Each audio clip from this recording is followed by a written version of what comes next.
आज आम प्रस्तुत करवा केवल कंचा आलू रे एक रेसिपी जहाँ खाइबाकू भी अति स्वादिया होता है, जहाँ पिला माने अति पसंद करती। बिना बिरी बिना चाउल बिना चूड़ारे आज केवल आम कंचा आलू रे प्रस्तुत करवा कंचा आलू चकुले।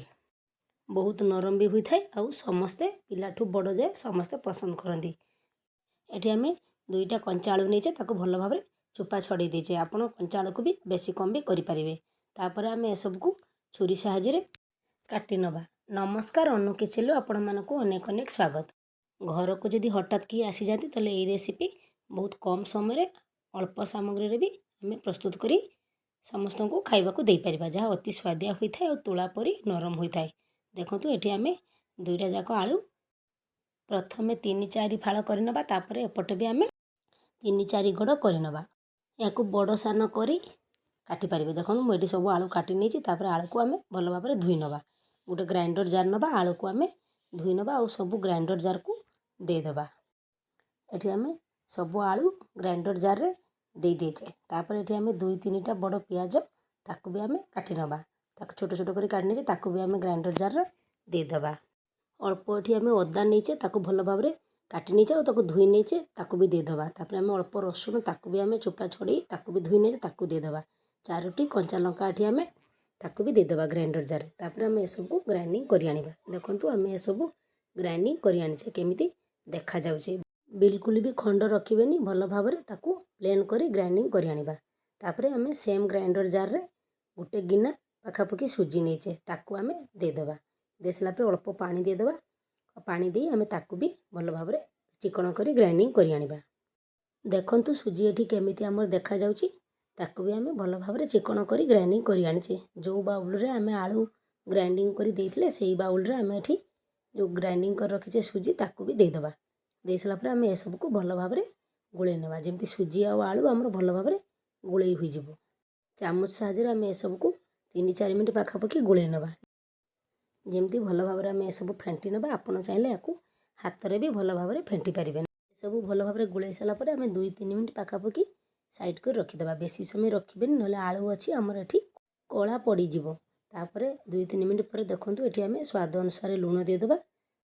2 पिंच पाखापाखि एठी आम खाइबा सोडा दबा। बेसी देबेनी खाइबा सोडा, एठी आम बहुत कम परिमाण खाइबा सोडा दबा। तापर आम ए सबको भी भल भाव किछि समय गोले नेबा।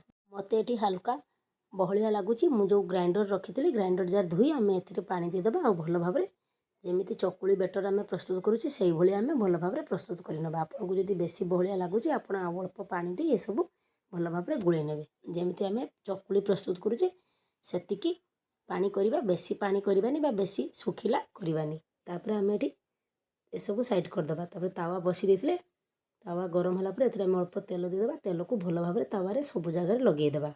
खाइबा सोडा देइचे तनु आम याकू बेसी समय रखिबानी। तापर देखंतु तावा गरम होला पर आम जो गुटे डंकी आनी ताकू भल भाव चकुली जेमती करूचे सेमती सबुआड़े भल भाव पतला करी मेले देबा। बेसी मोटा करिबेनी, पूरा पतला करी ए सब भल भाव मेले देबा। किछि समय गला पर आम अल्प तेल नहीं 4 साइड रे देदेबा, ऊपर भी अल्प देदेबा। ऊपर पट देखंतु केमिति देखा जाउची। तापर आम याकू चटू साहाय्य गोटे साइड रु भल भाव ताकू उलटै नबा। देखंतु केमिति देखा जाउची। उलटैला पर हमर एठी किछि समय गला पर ए साइड भी हमर होई आसलानी। ताकू आम एबे बेसी समय प्रस्तुत करिबेनी, प्लेट को बाहर करदेबा। मु आ गोटे देखौची, देखंतु एथिरे भी अल्प तेल देदेबा। तेल को भल भाव सबआड़ लगे देबा। आ गोटे डंकी भी आम एठी देदेबा। दे सारा पर भल भाव बेटर को आम तावा सब जगह डंकी साहाय्य आम मेले देबा। तापर देखो किछि समय गला पर या ऊपर भी आम अल्प तेल देदेबा। ताकू भी एमती आम भल भाव चटुरे उलटै नबा। देखंतु केमिति आमर ए साइड भी होई गलानी और आर साइड भी केमिति देखा जाउची। गोटे मिनट गला पर ए साइड भी आम उलटै नबा। बेसी समय को प्रस्तुत करिबेनी। तापर आर साइड देखंतु मु देखौची केमिति देखा जाउची। तापर ताकू भल भाव सब प्लेट को बाहर कर नबा। आ गोटे भी देखंतु मु देखौची केमिति ए पट साइड भी हमर देखा जाउची। बेसी लाल हुई नाही, आर साइड भी हमर हल्का लाल होईची। आम ए सब एबे बाहर कर नबा। आपण चाहिले जे कोनोसी सॉस दे न हेले आलू तरकारी दे नहले एमिति भी गरम गरम यह खाई परिबे। बहुत नरम भी होता है और टेस्ट भी लगी थाए।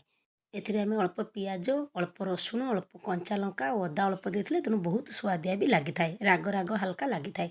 ଦେଖନ୍ତୁ କେମିତି ନରମ ବି ହୋଇଛି ଆଉ କେତେ ସୁନ୍ଦର ବି ଦେଖାଯାଉଛି। ଏହା ବହୁତ କମ୍ ସମୟରେ କମ୍ ସାମଗ୍ରୀରେ ଆମର ଆଜି ପ୍ରସ୍ତୁତ ହୋଇଗଲା କେବଳ ଆଳୁ ଚକୁଳି। ବହୁତ କମ୍ ସମୟରେ ପ୍ରସ୍ତୁତ ହୋଇଗଲା ଆଳୁ ଚକୁଳି। ଘରେ ବନେଇ ଖାଆନ୍ତୁ। କେମିତି ଲାଗିଲା କମେଣ୍ଟ ବକ୍ସରେ କମେଣ୍ଟ କରି ଜଣାନ୍ତୁ। ପୁଣି ଆଉ ଏକ ଭିଡ଼ିଓ ନେଇ ଆସିବି। ରହିଲି, ନମସ୍କାର।